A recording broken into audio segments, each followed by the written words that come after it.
Bonsoir à tous, j'espère que vous allez bien.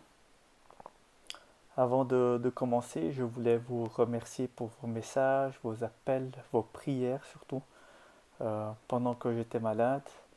Grâce à Dieu, je vais beaucoup mieux. Et voilà, les choses se remettent en place. Pour passer à la pensée de ce soir, je voulais un peu rebondir par rapport à l'interview du pasteur Samuel Peter Schmidt. Les mots qu'il a partagés m'ont porté à la réflexion, en particulier quand il a parlé d'avoir la crainte de l'Éternel. Et j'ai tout de suite pensé à un passage qu'on connaît tous, qui est dans Proverbe 9-10, qui dit que le commencement de la sagesse, c'est la crainte de l'Éternel. On connaît tous ce passage de la Bible, et je me suis posé plusieurs questions. Une des questions que je me suis posée, c'est, mais la crainte de l'Éternel, c'est quoi? La crainte de l'Éternel doit être la base de notre vie. C'est la base où on doit fonder notre vie chrétienne, où tout ce qu'on plante dessus pousse droit. Il existe plusieurs mots pour décrire la crainte. Il y a la peur, il y a le mot terreur, mais il y a aussi le mot respect. Finalement, la crainte de Dieu, c'est quoi? C'est l'honneur qu'un homme ou une femme décide de donner à Dieu. La révérence, le respect. Et sans entrer dans les détails, la crainte, c'est également le respect qui s'impose quand on prend conscience de qui est Dieu, de qui est la personne à qui on parle, le roi des rois, le Dieu redoutable. Et pourquoi Dieu veut que nous ayons cette crainte envers lui? Parce que la crainte, elle nous pousse à l'obéissance et à la sanctification, à la révérence. Étant donné que tu sais que Dieu est là, et dans cette optique de respect, tu vas t'efforcer de faire sa volonté. En d'autres mots, la crainte de Dieu nous pousse à mettre en pratique la Bible. Et la mettre en pratique nous est bénéfique. Pourquoi Dieu nous dit que la crainte de l'Éternel, c'est le début de la sagesse? Pourquoi le craindre est le début de la sagesse? Développer ce sujet au complet demanderait plus que quelques minutes de cette pensée. Il y a beaucoup de clés pour notre vie dans ces simples mots. Mais ce soir, j'ai voulu parler de la crainte de l'Éternel, car dans ces moments de crise, elle est un point de référence dans notre vie. Proverbe 9.10 dit donc que le commencement de la sagesse, c'est la crainte de l'Éternel. Craindre Dieu est le début d'un changement dans notre vie. Car quand on prend conscience de qui est Dieu à notre faible échelle, qu'il est un Dieu d'amour, un Père, mais aussi un Dieu juste, créateur, fidèle, libérateur, notre comportement, nos actions, notre mentalité vont et elles doivent changer quand on en prend conscience. Le craindre, c'est apprendre à le connaître, apprendre ses commandements, apprendre ce que Dieu aime, ce qu'il déteste, apprendre à lui faire confiance même en des temps troubles comme nous traversons. C'est pour cela que c'est le début de la sagesse et dans certaines versions ça dit même de l'intelligence. Car il sait que lui obéir a des conséquences positives dans notre vie. Une vie saine, des pensées saines, une vie miraculeuse, une vie de foi, de confiance à toute épreuve. Dieu ne veut pas nous laisser seuls dans cette épreuve de la vie. Il veut être avec nous aimer, nous encourager, nous sortir de nos galères, il veut nous rendre libres. C'est pour cela qu'il nous encourage à lui obéir, à le craindre. Il fait un pas d'amour envers nous. Oui, c'est vrai que le servir n'est pas simple, mais dans la crainte, le respect, l'obéissance, à travers la grâce en Jésus, il peut nous combler de ses promesses. Je vous invite à lire avec moi quelques versets. Donc, le premier verset que j'ai choisi pour compléter ma pensée, c'est le psaume 33 au verset 18, qui dit « Voici, l'œil de l'Éternel est sur ceux qui le craignent, sur ceux qui espèrent en sa bonté. » Le psaume 23,4, que nous connaissons aussi, dit « Quand je marche dans la vallée de l'ombre de la mort, je ne crains aucun mal, car tu es avec moi. Ta houlette et ton bâton me rassurent. » Le psaume 46, 1 et 2 dit « Dieu est pour nous un refuge et un appui, un secours qui ne manque jamais dans la détresse.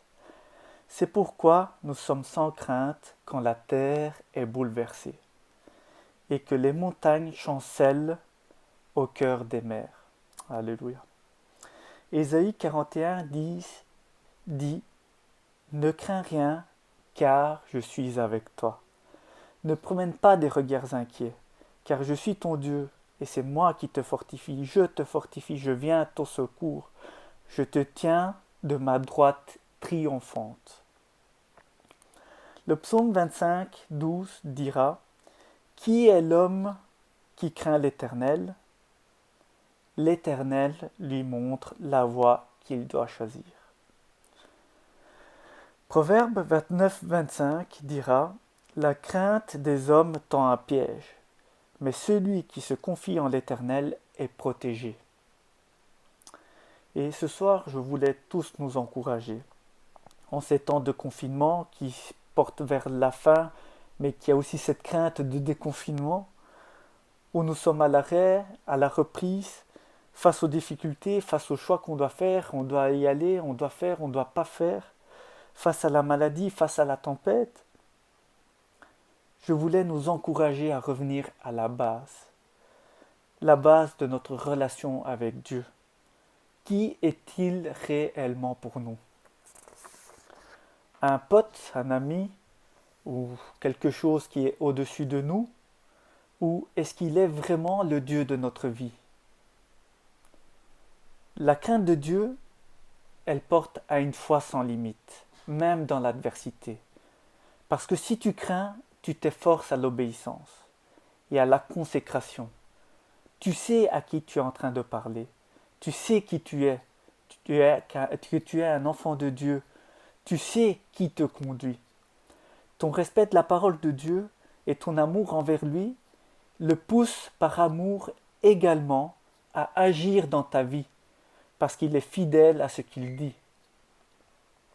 C'est pour cela que le psalmiste pouvait dire dans le psaume 23,4 qu'on a lu tout à l'heure, « Quand je marche dans la vallée de l'ombre de la mort, je ne crains aucun mal, car tu es avec moi. » Dans cette confiance, cette assurance absolue.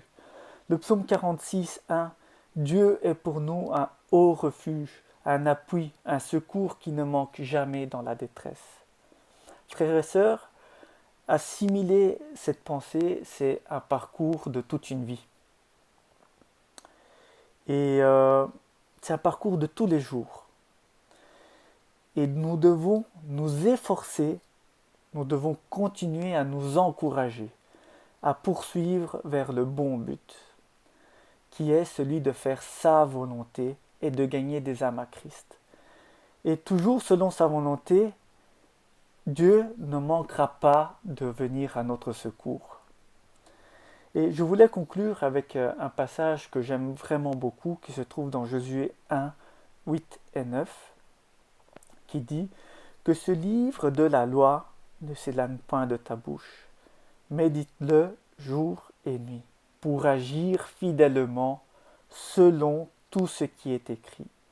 Car c'est alors que tu auras du succès dans tes entreprises, c'est alors que tu réussiras. » Et le verset 9, particulièrement pour ces moments de trouble, « Ne t'ai-je pas donné cet ordre? Fortifie-toi et prends courage. Ne t'effraie point et ne t'épouvante point, car l'Éternel, ton Dieu, notre Dieu, mon Dieu, est avec toi dans tout ce que tu entreprendras. Voilà, soyez tous bénis et j'aimerais juste clôturer par une petite prière.